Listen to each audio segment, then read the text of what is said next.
The morning mist still hung over the damp, leaf-strewn ground, and the wind whispered through the trees of a dense forest 60,000 years ago, creating an almost mystical atmosphere that filtered the first golden rays of the sun. The air carried the humid scent of the earth, mixed with the aroma of ancient pines and the distant odor of wild animals.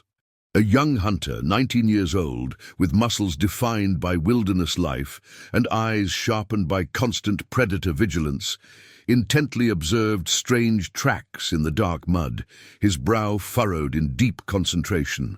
His hands, calloused by years of manual labor, carefully traced the outline of the mysterious marks as his heart quickened with a mix of curiosity and apprehension.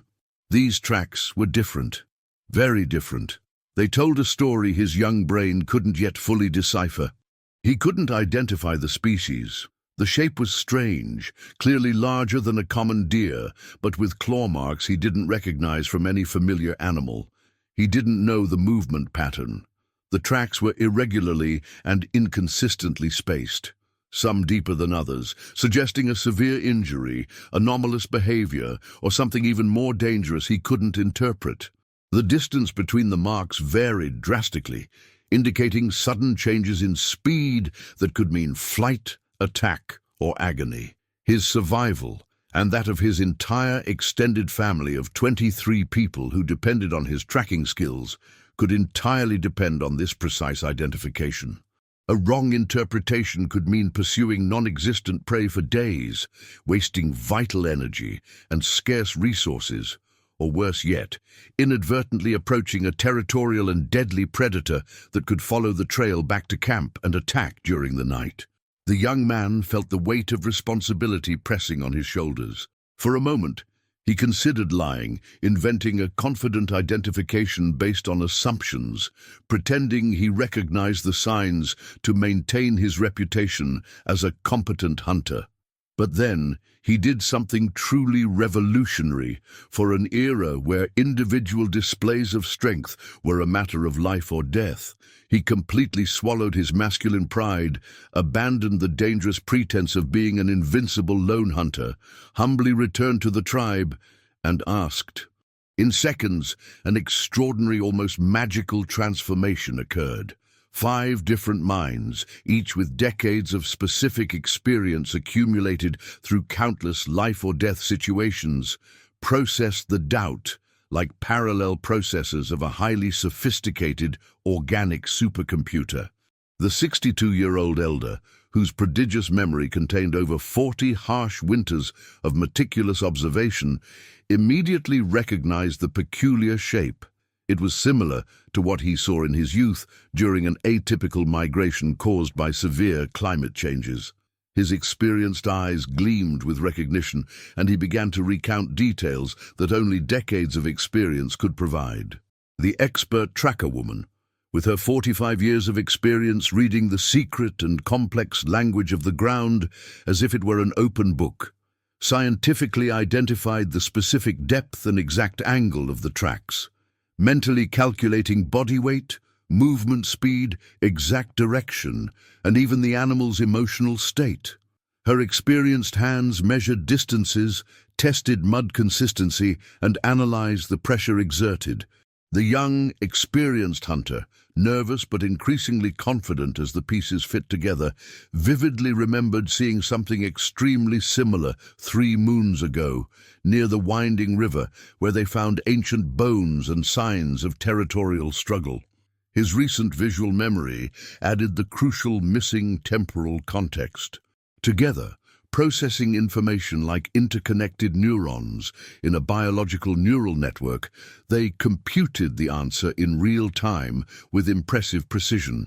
A wounded wild boar, likely with a severely injured front paw, moving slowly towards the humid valley in search of specific medicinal plants that injured animals instinctively seek. Vulnerable due to mobility limitations, but potentially very aggressive due to constant pain, representing a relatively easy hunt if approached correctly, with appropriate tactics for wounded animals. Welcome to humanity's first genuinely functional artificial intelligence system. There were no miniaturized silicon chips, complex mathematical algorithms, or blue screens flickering with data. Just human brains connected by something infinitely more powerful than any modern Wi-Fi network. The absolute and inescapable biological need to survive together or inevitably die apart. The neural revolution, when thinking together became a superpower around 200,000 years ago, as Homo sapiens took their first hesitant and experimental steps in East Africa, amidst landscapes that alternated between golden savannas and dense tropical forests. Something extraordinary and unprecedented was quietly happening within our relatively small but extraordinarily complex skulls. Not only was the individual brain growing dramatically in physical size, from a modest 400 ml in early hominids to an impressive 1/400 milliliters, an increase of over 300%, which represented an enormous energy investment for organisms constantly struggling against hunger, but an even greater, more subtle and infinitely more transformative revolution was gradually unfolding across generations. The slow, intuitive and collective discovery that thinking together, sharing knowledge and combining specialties was infinitely more powerful for survival than relying solely on individual intelligence. Imagine the scene with almost cinematic detail. A vast African plain undulating under the scorching, relentless midday sun. The intense heat distorts the distant horizon, creating dancing mirages that deceive the eyes. Sparse, resilient acacia trees offer precious, contested shade. Ancient elephants graze in the distance, their majestic silhouettes outlined against the clear blue sky. A cohesive group of 20 to 30 individuals of different ages gathers in a perfect circle on a packed, beaten earth area, their tanned, resilient skin gleaming with sweat, muscles defined and tense from years of constantly challenging nomadic life. There was no writing. Written language would only emerge an incredible 195,000 years later with the Sumerians. There were no parchment books, Egyptian papyri, or any form of external information storage. There was no Google with its search algorithms, Wikipedia with its millions of articles, or any conceivable digital database.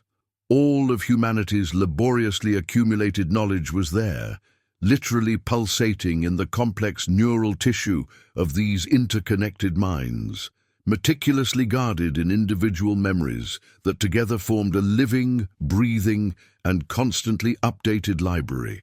An urgent question echoed in the warm, dry air, laden with palpable anxiety and genuine fear. How do we cross the swift and dangerous river without the territorial alligators devouring us?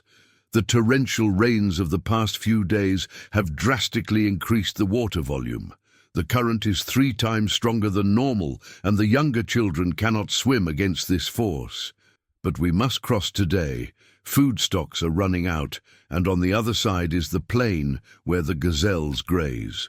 Indeed, what happened in the next 30 to 45 minutes of intense discussion was pure, organic, computational magic, a spectacle of collective intelligence that would make modern supercomputers envious. Each person meticulously contributed specific and crucial information, like specialized modules of a highly optimized biological operating system. The experienced 58-year-old grandmother, whose eyes had observed thousands of interactions between humans and alligators, shared detailed and empirically tested knowledge about the complex territorial behavior of the aquatic reptiles, including specific times of greater activity, especially at dawn and dusk, absolute avoidance zones, river bends where they congregate, visual signs of presence, water disturbance, logs moving against the current, and even methods to temporarily distract them. The young river observer, an expert in primitive hydrology, precisely described the current water pattern, identifying dangerous underwater currents, shallower points where it would be possible to wade, areas where submerged branches created invisible obstacles, and zones where the water speed naturally decreased due to the configuration of the banks. The botany specialist, with decades of practical experience, explained in detail the strength and flexibility of different available plants to build makeshift rafts, including specific tying techniques, which types of wood float best, how to make improvised vessels more stable, and even how to create rudimentary propulsion systems using branches as paddles. The veteran of multiple risky crossings, a survivor of similar situations, recounted past experiences with rich detail, including painful failures that almost cost lives, strategies that worked unexpectedly well, and lessons learned through trial and error in life or death situations.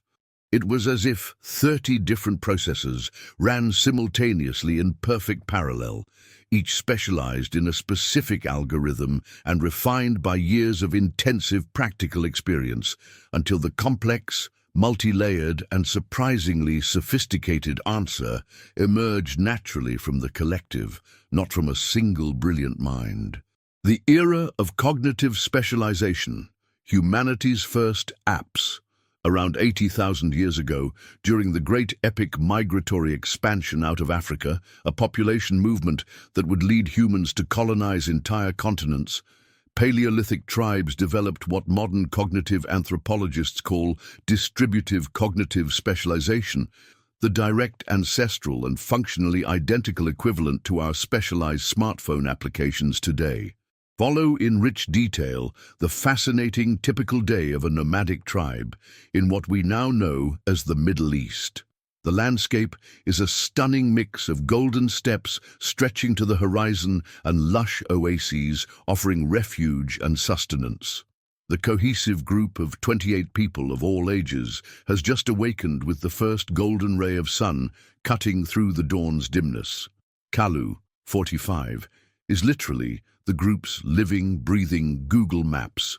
His spatial memory is so extraordinary and precisely developed that he can navigate with absolute accuracy across thousands of miles of varied terrain using only subtle natural landmarks that others wouldn't even notice, complex star patterns that change seasonally, almost imperceptible changes in vegetation indicating gradual climate shifts, minimal variations in wind scent, revealing proximity to water or storms, and even alterations in soil quality that his bare feet automatically detect. His brain literally physically specialized in this through decades of deliberate and intensive practice. Modern neuroimaging shows that contemporary hunter-gatherers have hippocampi, a specific region responsible for spatial memory, up to 20% larger than sedentary urban populations who rely on GPS. Kalu doesn't just know the way superficially. He carries in his mind an extraordinarily detailed three-dimensional map of hundreds of square miles, including seasonal water sources that appear and disappear with rains, specific animal migration routes that vary year to year, predictable climate changes based on subtle natural signs, precise locations of tools and resources strategically hidden years before, and even predictions about how the landscape will change over time.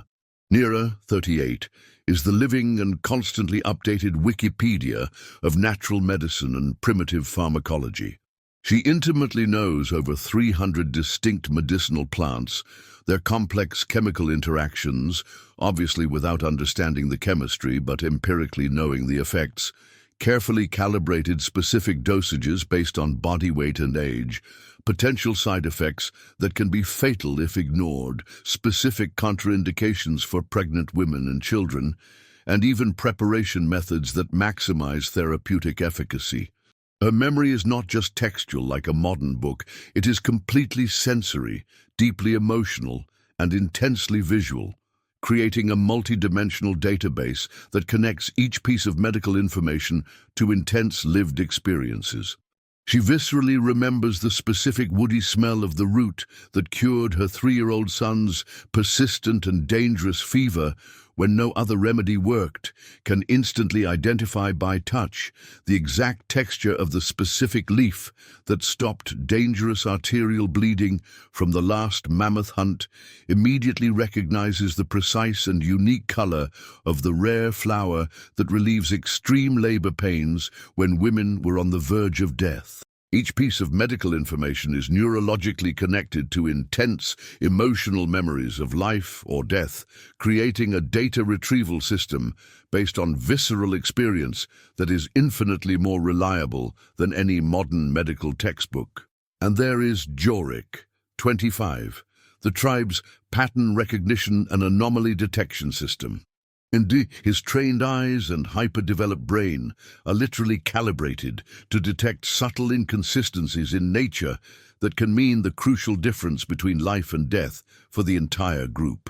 A misplaced footprint indicating pursuit by predators or hostile tribes, a strangely broken branch suggesting a planned ambush or recent passage of large animals, the specific nervous flight of birds that anticipates severe storms hours in advance, almost imperceptible changes in insect behavior that precede earthquakes by days, alterations in vegetation color indicating prolonged droughts, anomalous patterns in herd movement suggesting predator presence. Everything turns into data instantly, processed by his hyper-vigilant and constantly alert mind.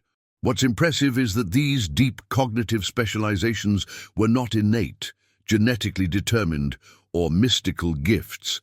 They were meticulously built through decades of deliberate and obsessive practice, intensive cultural transmission from mentor to apprentice, rigorous social selection based on demonstrated competence, and constant refinement through real-world feedback, exactly how we train artificial intelligence systems today through machine learning. The crucial difference is that the dataset was life itself in its rawest, most unpredictable and unforgiving form, and machine learning happened through trial and error, where error could mean not just failure, but instant death for the individual and potentially for the entire tribe. The cultural operating system, automatic backup across generations. Between 60,000 and 40,000 years ago, Homo sapiens developed something that would forever revolutionize our species and definitively distinguish us from all other primates, and indeed from all other animal species: structured and progressive cumulative cultural transmission. It was as if each generation could perform a completely detailed upload of their accumulated collective knowledge to the next generation, creating a data storage system that not only preserved information, but grew exponentially in complexity and utility over time.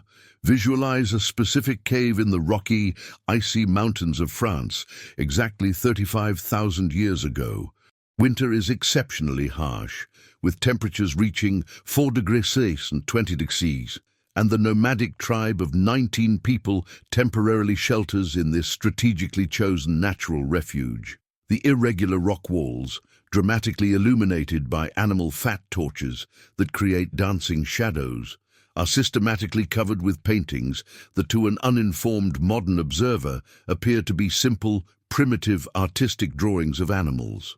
But to the specialized eyes and culturally trained brain of the tribe, each line meticulously traced with carefully prepared natural pigments, each specific color chosen for its durability and visibility, each seemingly abstract symbol strategically positioned, tells an extraordinarily complex and vitally important story.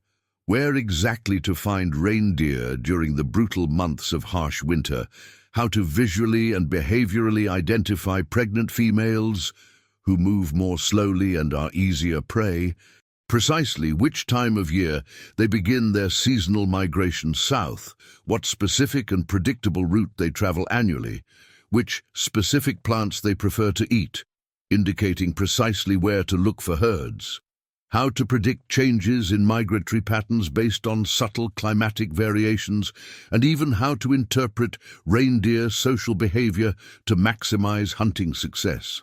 These meticulously created cave paintings are not art in the modern sense of individual expression. They are humanity's first sophisticated visual operating system, a revolutionary form of coding critical information for collective survival. It is complex, multidimensional information permanently encoded in durable visual symbols, transmitted methodically and systematically from one generation to another through specific teaching rituals, allowing crucial knowledge to survive and accumulate even when specific individuals die prematurely from accidents, diseases, or predator attacks.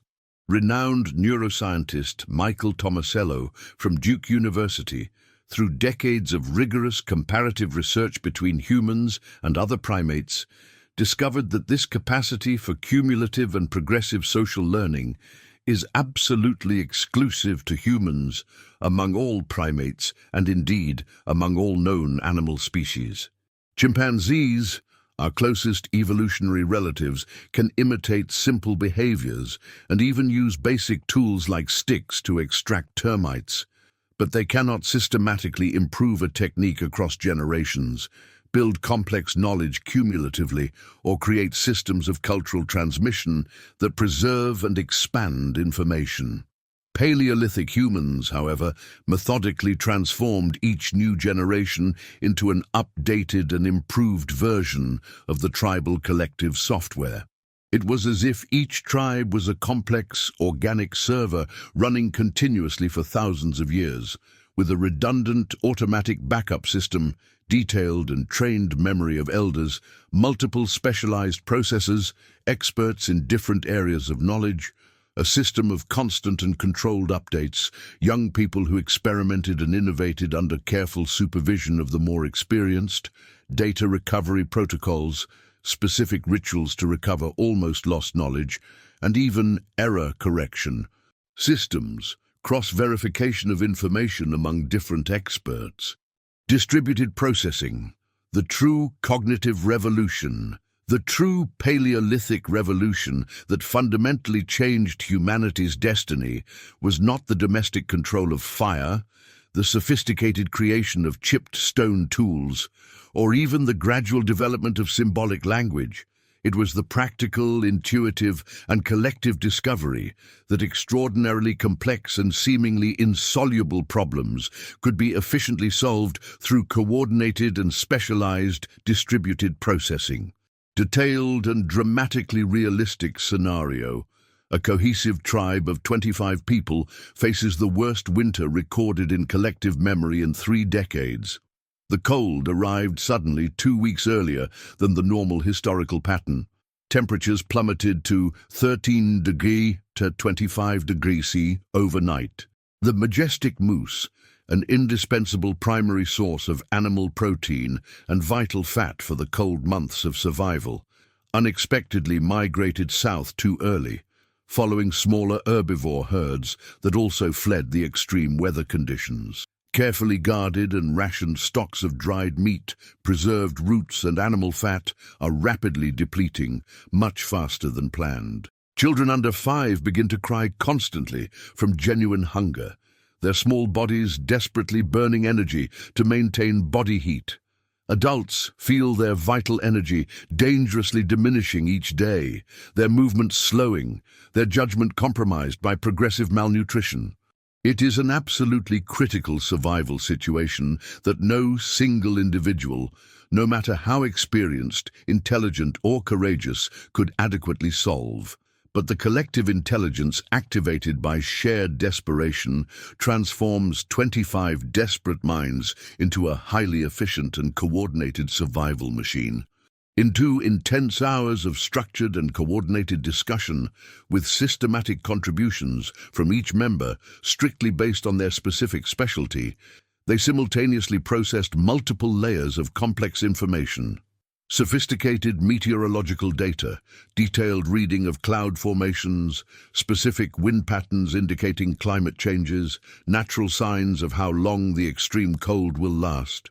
Specific and updated zoological information, behavior of smaller animals that did not migrate, including seasonal routes, feeding habits modified by the cold, and vulnerabilities that can be exploited, specialized and practical botanical knowledge, specific edible roots that resist extreme cold and maintain nutritional value, including precise location and preparation methods that maximize calories, expertise in primitive but effective engineering, how to build more efficient and specific traps with limited available materials, including innovations no one had tried before, and strategically applied social intelligence, how to keep group morale high during the psychological crisis, organize efficient cooperative work, and distribute tasks so that everyone feels useful and hopeful.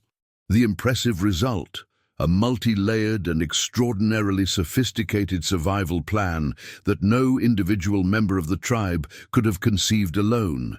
Coordinated temporary relocation to a more protected and strategically located cave with better thermal insulation. An innovative cooperative hunting system for rabbits using completely new techniques that combined multiple traps with active hunting, intensive and systematic gathering of specific roots that Nira knew and others didn't even know. Existed optimized strategic division of tasks that kept everyone busy, hopeful and contributing, carefully calculated specific rationing protocols to last exactly until spring, and even a collective heating system using heated stones that conserved fuel. Evolutionary anthropologist Richard Wrangham from Harvard argues, based on archaeological evidence and comparative studies, that this capacity for coordinated distributive cognition was what truly separated us definitively from other primates and determined our planetary domination. We were not the physically strongest. Gorillas were much more powerful. We were not the fastest. Cheetahs and gazelles were infinitely swifter. We were not even the individually smartest. Some primates demonstrate impressive individual cognitive abilities, but we were absolutely unbeatable as a collective system for information processing, problem solving, and adapting to new challenges. Social debugging, fixing flaws in the collective system. Every advanced and reliable artificial intelligence needs sophisticated mechanisms for error correction, fault detection, and continuous self-adjustment. In the Paleolithic, these vital and refined mechanisms were called structured social rituals, flexible hierarchies strictly based on demonstrated competence, progressive and carefully calibrated ostracism, and in extreme cases of threat to the group, permanent expulsion. Imagine Gorak, a physically impressive 30-year-old hunter who developed a serious and potentially dangerous behavioral bug for the entire tribal system. He firmly believes he can hunt bears alone, based exclusively on his superior physical strength and completely ignoring decades of collective knowledge about cooperative hunting. His stubborn and ego-driven solitary attempts not only fail systematically and spectacularly, they scare away animals with his noisy and uncoordinated approach, drastically harming the chances of successful collective hunting and putting the entire group at real nutritional risk during critical months. In a modern urban society, Gorak would just be that egocentric competitive guy in the office whom everyone avoids in meetings and tolerates with irritation. In the Paleolithic, he represented a potentially fatal error in the tribe's operating system, a behavioral virus that could corrupt vital collective efficiency and lead everyone to starvation. How did the collective systematically debug Gorak? Through social processes refined over thousands of years. Through a sophisticated, progressive, and carefully calibrated social process, refined over thousands of years of cultural selection. First, subtle and non-confrontational attempts at correction. Mild but clearly targeted teasing, gradual exclusion from important strategic conversations, coordinated looks of disapproval, forgetting to include him in minor decisions. If these subtle measures didn't work adequately, the process escalated to direct but respectful confrontation from the tribe's most respected and experienced leaders, including practical demonstrations of why his individual approach was failing and how cooperation was superior. As a last resort, when all other measures failed and Gorak continued to threaten the group's survival, came temporary ostracism. Gorak would have to survive completely alone for a few days or weeks until he viscerally understood, through the brutal experience of solitude and individual incompetence, that he absolutely needed the group to survive in any minimally challenging situation. The interesting thing is that this social process rarely reached extreme ostracism. The simple, credible threat of disconnection from the tribal neural network was enough for the vast majority of people to cooperatively realign with the collective, recognizing that individual benefit depended entirely on collective success. Anthropological studies of contemporary hunter-gatherer societies show that this social debugging system is incredibly efficient and statistically impressive. The rate of psychopathy in these societies is virtually zero, not because individuals with these genetic tendencies are not born, but because the social system identifies them early and quickly corrects or removes them through coordinated social pressure. The modern paradox, losing the original AI. We arrive at the most disturbing, ironic, and philosophically unsettling paradox of this fascinating evolutionary history. As we developed sedentary agriculture, complex cities, advanced technology, writing systems, universities, and finally super-fast computers and digital artificial intelligence, we gradually and systematically disconnected and atrophied our original artificial intelligence, the tribal collective mind that made us the dominant species on the planet. Today, a 35-year-old man sitting comfortably in his air-conditioned apartment in London, surrounded by technology his ancestors would consider magic, can naturally converse with an AI that has instant access to practically all digitized human knowledge. He can ask anything, from detailed culinary recipes from any country to complex quantum theories that only PhDs understand, and receive instant, accurate, well-founded, and even personalized answers for his level of understanding. But if we ask him what specific plant grows in his own garden and why, if he can correctly interpret the behavior of the cat he sees every day for years, if he can truly work cooperatively with 20 people to solve a complex problem without destructive, egocentric conflicts, if he is able to survive 3 days in the wilderness using only practical knowledge without modern tools, or if he can navigate 10 kilometers without GPS, the honest and embarrassing answer will probably be a no, accompanied by justifications about why these skills are unnecessary in the modern world. We exchanged 200,000 years of organic collective specialization, refined by the most rigorous natural selection possible, where errors meant death, for sophisticated algorithms that simulate individual intelligence but are fundamentally dependent on technological infrastructure. Yet we have almost completely lost the ancestral ability to be genuinely collectively intelligent. Technology philosopher Albert Borgman argues that we have created what he calls the illusion of competence.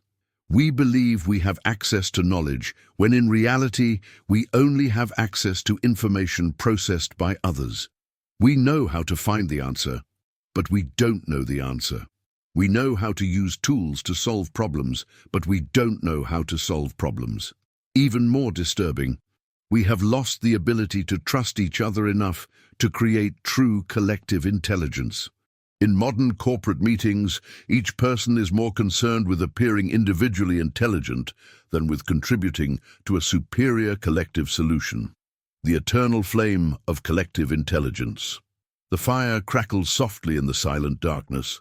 The stars shine with precisely the same mysterious and indifferent intensity as 40,000 years ago, when our ancestors used them to navigate unexplored continents. Somewhere in the modern world at this exact moment, a group of people gathers around an office table, trying to solve a complex problem, exactly as our distant ancestors did around their primitive campfires, but without the life or death urgency that forced genuine cooperation. The difference is that today we pompously call this brainstorming, teamwork, collective intelligence, or interdisciplinary collaboration, as if we had invented something new. But deep down, we are just trying to awaken ancestral neural circuits that were shaped, refined, and relentlessly selected by thousands of generations of absolute cooperative survival. The irony is that the more sophisticated our individual technology becomes, the harder it is to access this ancestral collective intelligence. Our smartphones connect us with billions of people, but isolate us from the people next to us. We have instant access to all human information, but we lose the ability to process information collectively. Perhaps the true artificial intelligence, the most powerful, efficient, adaptable, and sustainable ever created, is not the one we laboriously build with silicon chips and colossal energy-consuming mathematical algorithms, but the one we gradually lost when we stopped trusting each other, when we isolated ourselves in individual bubbles of technological comfort, when we preferred the instant convenience of the individual answer to the transformative richness of collective discovery. Our Paleolithic ancestors knew something fundamental that we have forgotten in the modern rush, that the most powerful mind in the known universe is not the individual one, however brilliant, educated, or technologically equipped it may be, but the one that naturally emerges when human brains connect through honest language, genuine mutual trust, a shared common goal, and the humility to recognize that we need each other. Every time you pause to sincerely ask someone's opinion, every time you listen carefully to a perspective different from yours without preparing your counter-argument, every time you generously contribute your unique knowledge to solve a collective problem without expecting individual recognition, you are activating the oldest, most tested, and most powerful artificial intelligence ever created by any species on the planet. One that needs no electricity, fears no computer viruses, does not become obsolete with updates, requires no technical maintenance, produces no electronic waste, and will never be surpassed by machines because it is not a machine. It is what makes us human. Because as long as we are essentially human, we will carry in our brains the genetic and cultural legacy of those 30 courageous individuals sitting around the ancestral fire, discovering through direct experience that thinking together was not just a convenient or socially pleasant option, but the only real way to survive and thrive in this eternally mysterious and challenging world. If this fascinating journey into the past has made you deeply rethink what true intelligence really means and question our growing dependence on individual technology, like the video and subscribe to the channel for more content that connects science, history, and reflection on the human future. And most importantly, the next time you need to solve something truly difficult, remember our wise ancestors. Sometimes the most powerful and sustainable answer is not on Google, Chatgpt, or any app, but in the person next to you whom you haven't yet had the humility to ask.